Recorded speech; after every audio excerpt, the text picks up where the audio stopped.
Good afternoon. Thank y'all for joining us. There he is. Call the February 16th, 2023 Oconee County Fire Service Advisory Commission to order. We do have a quorum. I did speak with Commissioner Grant. He's unable to attend tonight. Everybody's got your agenda and the minutes. Before we get started and approve the minutes, I do need a motion to amend the agenda. There was a typo, it said February 26th. Make sure we amend the agenda to reflect February the 16th, 2023, as it was advertised through the local Oregon and the website. Got a motion? Second. And a second. Any discussion? All in favor? Right hand aye. Aye. None opposed. So that's been taken care of. If y'all had time to read the minutes, if there's any changes, discussion that we need to make. Motion to approve. Motion to approve. Second.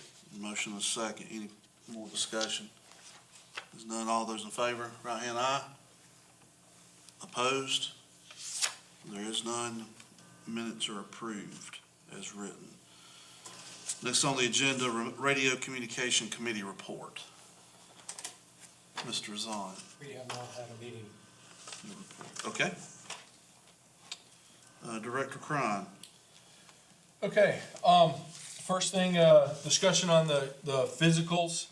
As we continue to move forward, we have continued to pay, two different vendors to make sure that we had access Thursdays, and then when we do schedule it, for the bigger ones with North Greenville.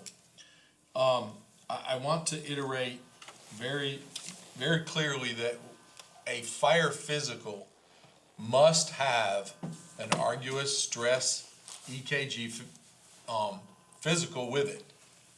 Just going to your doctor and having him sign the paper is not a fire physical. Everyone, even if you're a level 2 or has to have that physical. You can't drive a fire truck. That's having that full physical is what gives us the ability. And as we go through the liability of someone not having a CDL to drive a fire truck, that CDL requires a physical. Well, we don't have to have a CDL to drive a fire truck commercially on an emergency because we're doing fire physicals. And so we must ensure that it is a full physical. So with that said, if you have a physical from a fire department that uses one of our vendors or uses an appropriate physical that is a fire physical, follows NFPA standard, and that we can validate that, we don't mind accepting that. A person that has a fire physical from Wade Hampton through a company, Precision or any of those other ones that are fire, that's what they do, that's a valid physical. But what we're seeing in some cases is people are just getting not an equivalent physical, and we have to ensure that equivalent physical is there. So we need people to, even if you're still gonna have to go to your doctor to get signed off because you have, like myself, some anomaly in your heart or whatever, to go get the physical at one of our physicals. Let us pay for that arduous stress test so that we can get that baseline every day, and then get them to send that information back, if it's Henry's or to North Greenville, for them to get your doctor to go, yes, this is a normal thing at his heart. We did surgery on it, and so this is what that happened. And then they send it back, and you get signed off. Okay? We need to pass that out, that you must. The cheapest way is let us pay for it. Let us pay for that physical to get that arduous stress test physical as we move forward. And that is through North Greenville when we schedule them, or Upstate Medical. Like I said, there are a few people that are professional firefighters in other departments that have a agency that does a fire physical that we still accept. Because it is a full arduous physical for NFPA compliance. Not that, and we're seeing more and more people not getting a stress test, but they're marked off as authorized to fight fire. And that's not a fire physical. Most doctors don't know what's involved in NFPA fire physicals and what that requirement is for that to just sign off. And it's not that they're a bad doctor, it's that it's a very specific standard to say what is required for a fire physical. So why not require a fireman to have our form filled out by their doctor? That lets that doctor know what is required in the Well- FPA firefighting. Our form, the one sheet form that they're having signed right now, does not explain what NFPA Well, is. I'm saying, why not give them the packet and say, all right, we're gonna accept your doctor filling our packet out, the same as they do North Greenville or Henry. We don't have a problem with that Okay. as long as there is a stress test to go involved, that Right, goes yeah. with that. And that is where the issue lies, in the fact that even our forms don't say everything that's looked at in the NFPA, compliance form. And to do that is literally looking at hundreds of pages to redo NFPA. And what we've seen is we've put NFPA on there and people are signing it off without a arduous, stress test physical. And there's no way to do it. Physically, you can't sign that if you didn't do it, because NFPA requires that. For most of the age that we are at, every year. And the reason I asked the question, because I'm running into something similar at work where my physical is getting flagged, and I've got to go to my personal doctor anyway to present evidence and him sign it off. And I'm just thinking, kill two birds with one stone, just take the paperwork, go to my doctor and just, But then you have to pay for the arduous physical, I gotta pay for it one way or the other. even to have the To, stress to test. get that signed off on, Your doctor's requires doctor's that too, his, yes. okay. yeah. So that's why I'm wondering. Yeah, I mean, I'm not against that, but we have to ensure that arduous physical is part of the sign-off process. And having it done through all of ours to start, I know for me, I take my stuff to my cardiologist, he sends that paperwork over back to Henry, and Henry signs off. So I don't I don't end up with two stress tests. Gotcha. So I end up, the county pays for one, and I pay for the other doctor visit. So, if there's a stress test involved and we can show that is equivalent to what is required in NFPA, we have tried to be open and allow as many options as possible. That's why we're doing two types of physicals now, not just one, for availability and everything, but it still comes down to, we've got to follow standards, across the board. Yeah, what you said, they just getting the top sheet signed by their doctor and bringing it back. With no stress test physical being done. Really, period. What's the attorney's position on that? It shouldn't be the county's liability because that doctor has signed.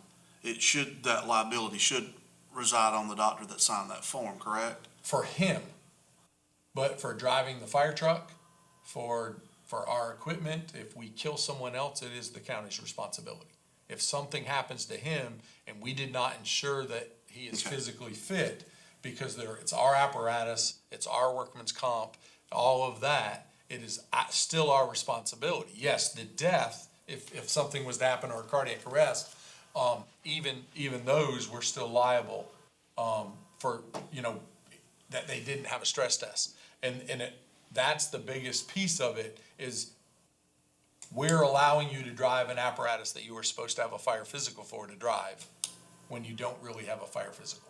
Okay, so basically what I'm hearing, the top sheet's worthless if you don't have the backup documentation. Correct. Okay, so I guess, in speaking to your point, if you take it, if I took the packet to my doctor, they need to be handed a briefing sheet or something saying this is what's required. So even though you're putting your license, you're putting your name on it to This is- relieve the county. this is the requirement. The requirement, So yeah, that they know exactly what they're signing Yeah. for. okay. No, And not have your buddy, I'm sorry, I mean. No, you're not- please. Not have your doctor that's the buddy go, hey, Right. I need this signed off on Right. for the fire department. So, we, 2 years ago, we started this process to do all that, and a lot of that is not done.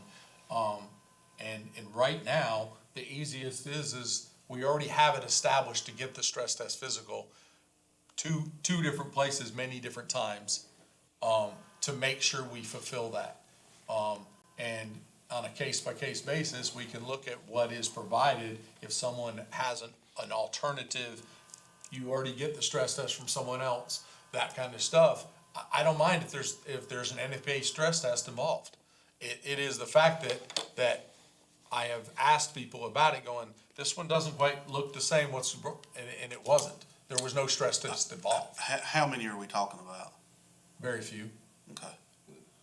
I just want to reiterate, we need you to have a stress test, not just your doctor signing off. There needs to be a stress test involved, and the easiest way to do that is come let us pay for it. Yeah, I mean, obviously that, but somebody that has a underlying condition that has to go to their doctor, they need that whole packet. They, Yep. yeah, To understand what to he's- understand. Understand what the doctor is Yeah. signing off. Okay, so I guess the easiest thing to do, even if your doctor signs it, you need to have that accompanying packet.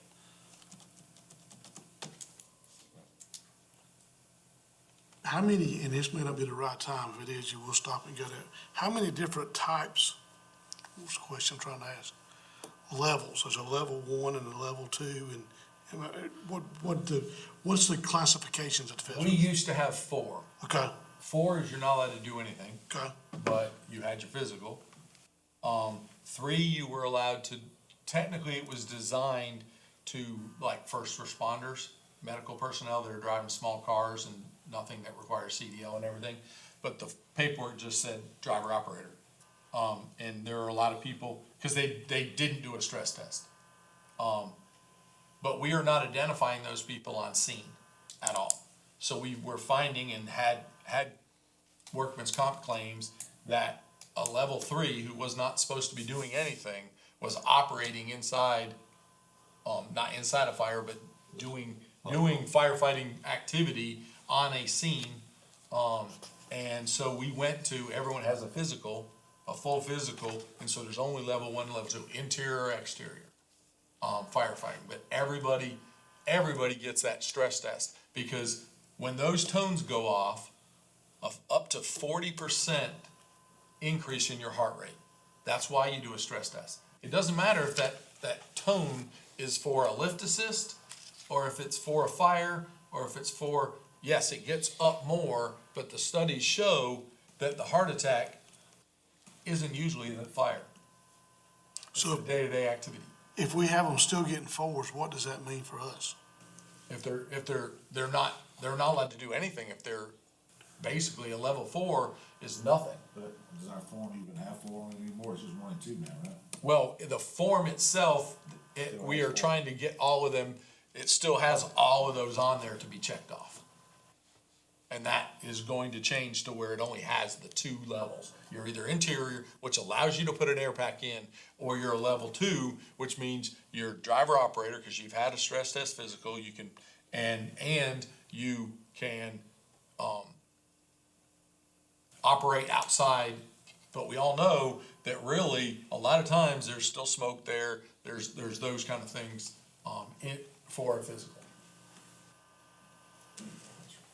And the reason I ask those questions is I have one that says he's a 4, I haven't seen his paperwork, says he's a 4, but said he failed the hearing test.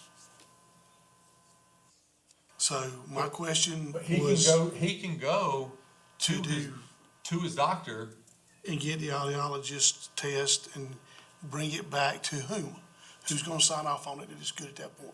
It'll go back to, if he, did he go to North Greenville or did he go He went to Henry, to Henry? yeah, and he failed it So there. he would go back with that paperwork to Henry because he went that direction. Okay. Or Richardson is, is who we most likely saw. If we have other firemen that go through North Greenville and they get flagged for whatever reason, North Greenville will actually send a packet home with them, with the paperwork that they're, wherever they need to go or whatever needs to send with a self-addressed envelope to send it to North Greenville. Then North Greenville takes that information and then notifies us what that information is. They wait and hold on that before they release any clearance forms. That's- If they sent you to a doctor for further, follow-up. Right. And then they actually the ones that sign off on clear or not.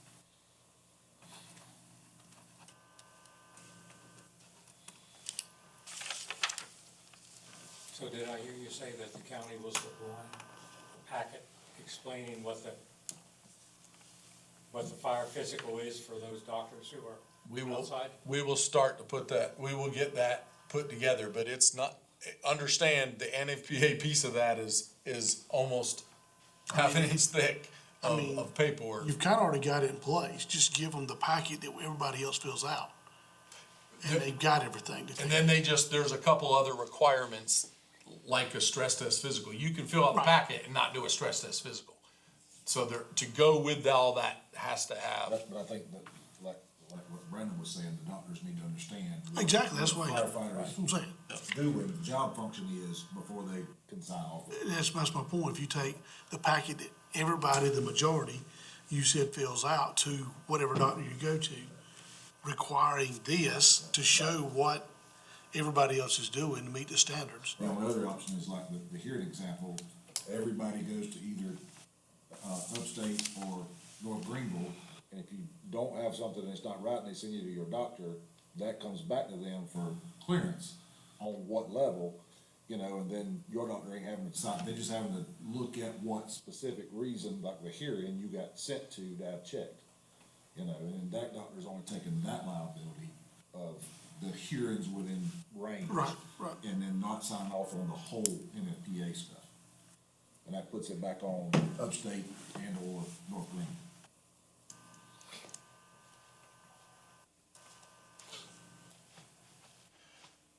I'm sure there's a fact sheet or something out there that lists everything that NFPA requires. I just found one on worksitemed.com. It talks about an EKG, X-ray, some other stuff, the hearing test. Internet's kind of slow in here, but I'm sure there's other things. So one of them It's says, not, it's just NFPA too, we have OSHA, the Yep. OSHA clearance form that Yep. we gotta make mandated too. So. and it says your guide to NFPA 1582 annual physical, spirometry, hearing and vision, blood work, other stuff, ECG and stress tests. I'm sure there's plenty of fact sheets, so.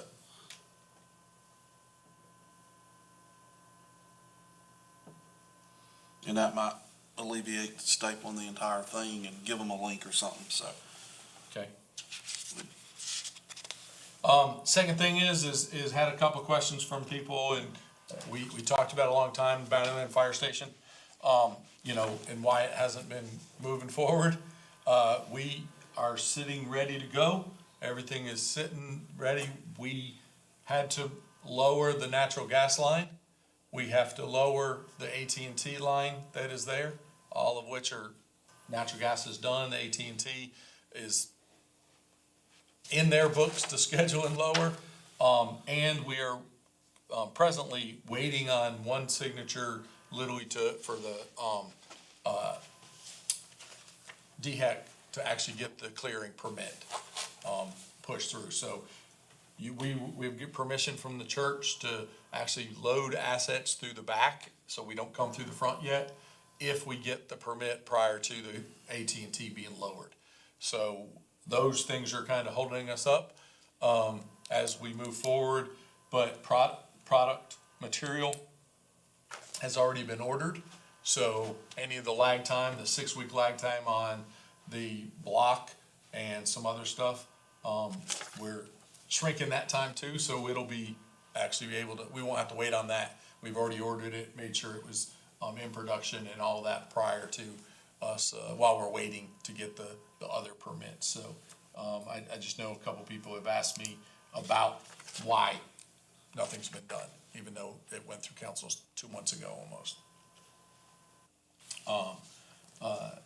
So, that's where we kind of stand. Classifications, for ISO for county. Again, a lot of things, being said out there and everything. Nothing's changed in the last 8 years since we got our ISO 4. So any area, to include the contract areas around the city, is an ISO 4 as long as you are within 5 miles of a fire station. If you're within 5 miles of a fire station in the county of the unincorporated areas, it's an ISO 4. It doesn't matter about the contract areas and all of our departments, all the volunteer departments, and the stations that we're staffing are a 4. Just because Mountain Rest is all volunteer doesn't make them a 7. Everyone, when we did the ISO, it was a whole ISO, not an individual ISO. That was one of the advantages of the way we did that, so that everyone would be the same. It didn't matter what station, and also that every station got the same credit for the support staff through the station in the counties. Everyone got credit for those people as we do that. Are they recognizing the substations also as being fire departments? Or- They are recognizing the substations, but we need to ensure that those apparatus are running, because that is actually, when they look at it, what it looks for. If they pick a structure fire close to that area, they're gonna look and see what the, so we need to make sure that, that we still pick up apparatus from even, split the people up, and the apparatus needs to still come, even if it's at a substation. If that's close to his apparatus, we hope that it comes first, if it can. Now, a lot of people are passing the main station, so they pick it up from there, but the substation's apparatus needs to run calls. But they do count. And that's why each substation was given a number. Each substation actually has a station number to go along with it, not just the name that is named, that goes on the map process.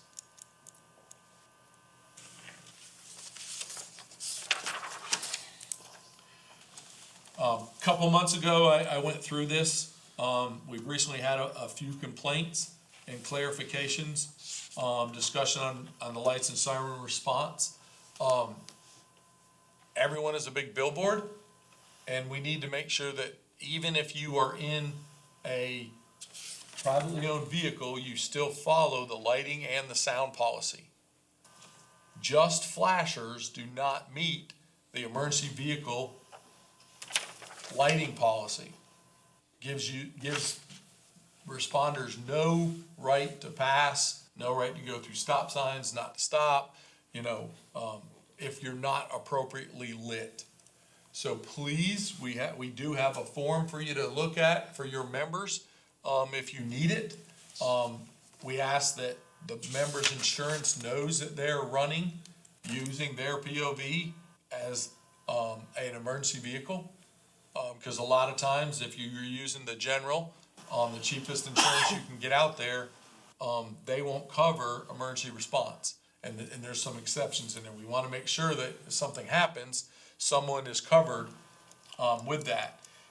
It is very clear, 500 feet for lighting, 360 degrees, a sound distance in that lighting policy, which is a state ordinance, and what you're allowed to do when you're driving in an emergency vehicle, period, if it be a regular squad vehicle or if it be your personal vehicle.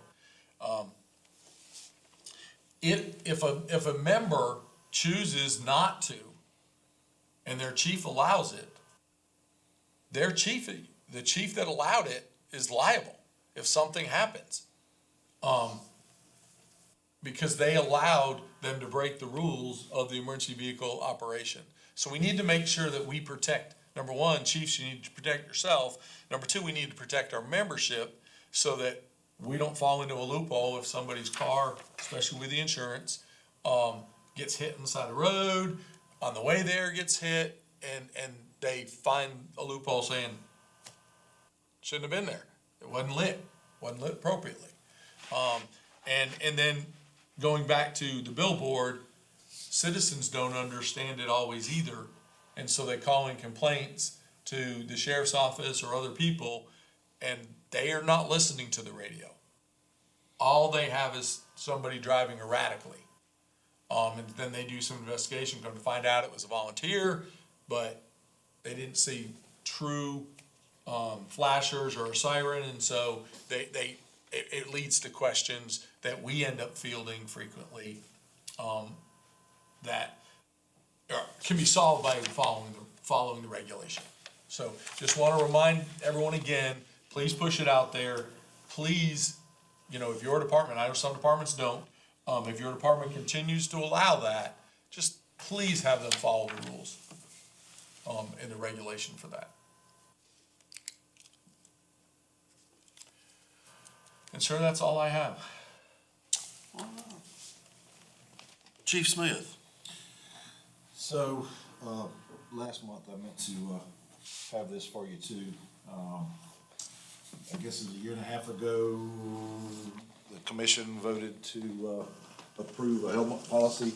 This is the policy, this is not something I created, and my understanding was it went into effect January of '23, so this is just a reminder of what the commission had already, Thank you. passed as far as helmet policy. So white designated for chiefs, interior certified and current level 1. Red for captains, lieutenants, interior certified and current level 1. Black helmet for firefighter, engineer, interior certified and current level 1. And then the yellow helmet would be for exterior support, a chief or an officer who is non-certified and or exterior only, not obtaining a level 1 physical. Orange was reserved for junior firefighter or explorer personnel, and a blue helmet for EMR or higher with current physical. So, it was just basically a reminder, that was passed by the commission a year and a half ago, was supposed to have started in January.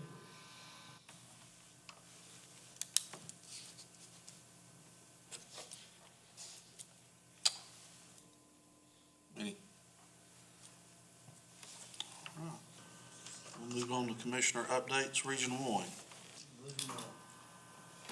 Well, I had a question brought from by a member of my battalion. Is there a way possible that we could have the active 911 alerts when a 1022 cancel a call goes out, that they can send out an active of cancellation as well? The situation is, there's a poor fella who lives in a hole, and he has no radio transmission or nothing, but he can get cell phone signal.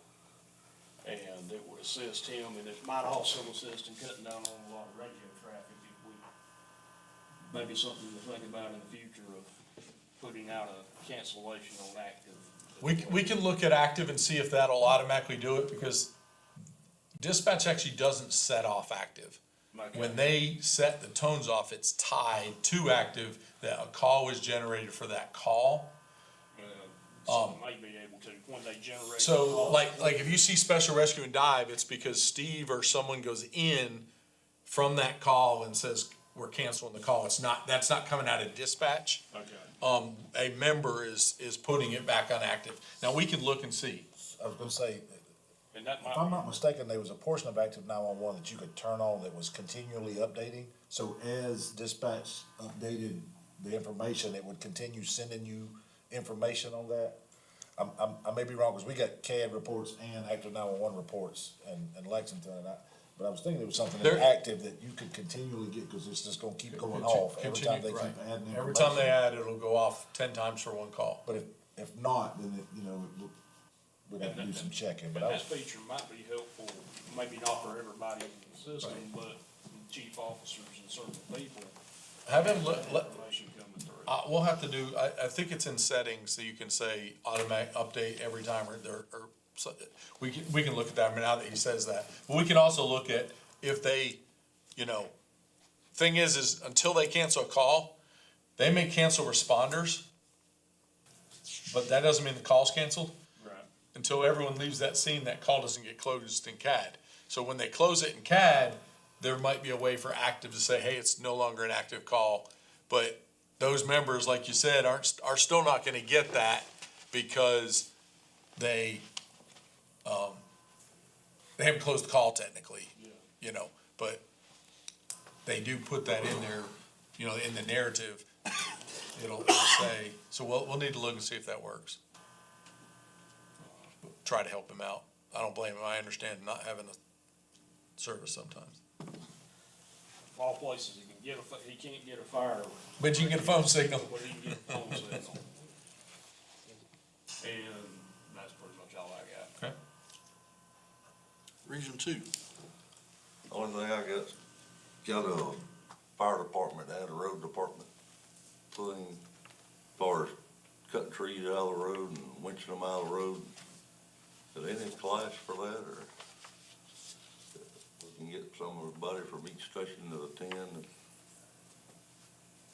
Instead of cutting it up in firewood blocks, have it throwed it out by hand, every stick, you'll cut it in just a log and put a winch and shackle on another tree, you can drag the whole log over to one side of the road.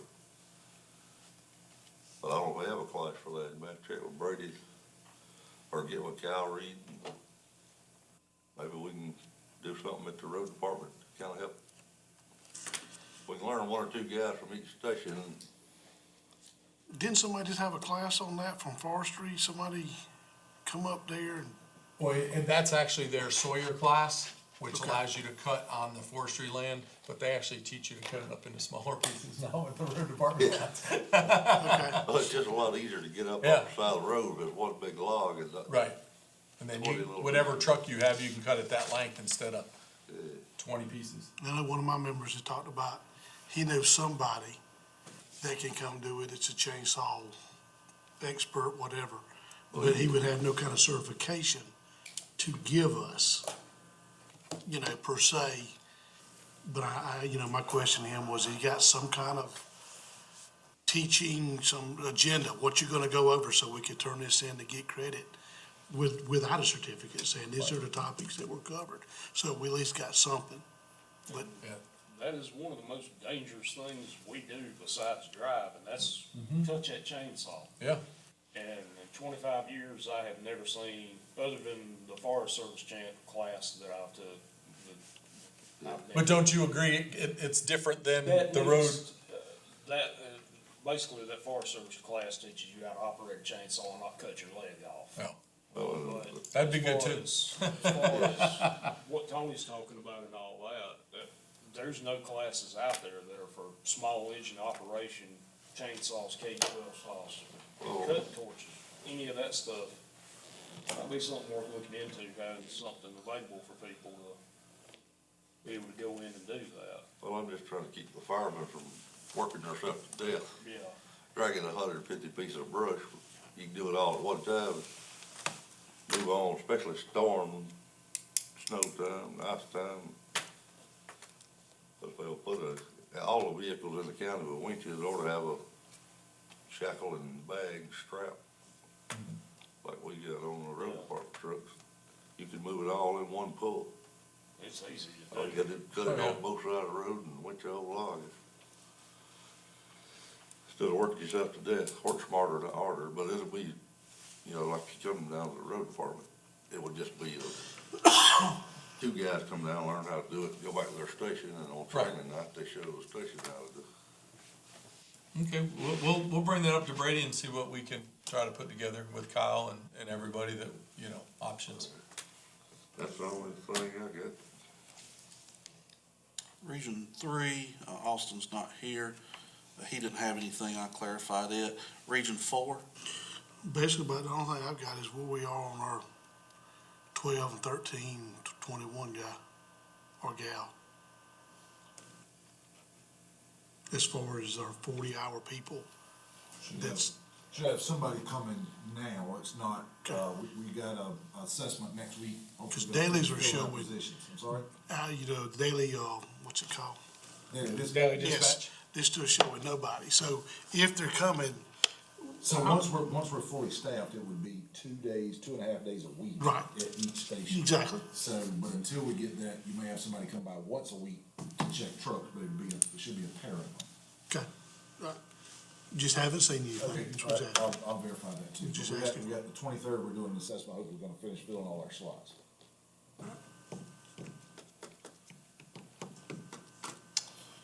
Region 5, I have nothing, unless anybody has anything for the good of the order. I'll make a motion to adjourn. Second. All in favor? Aye. Thank y'all.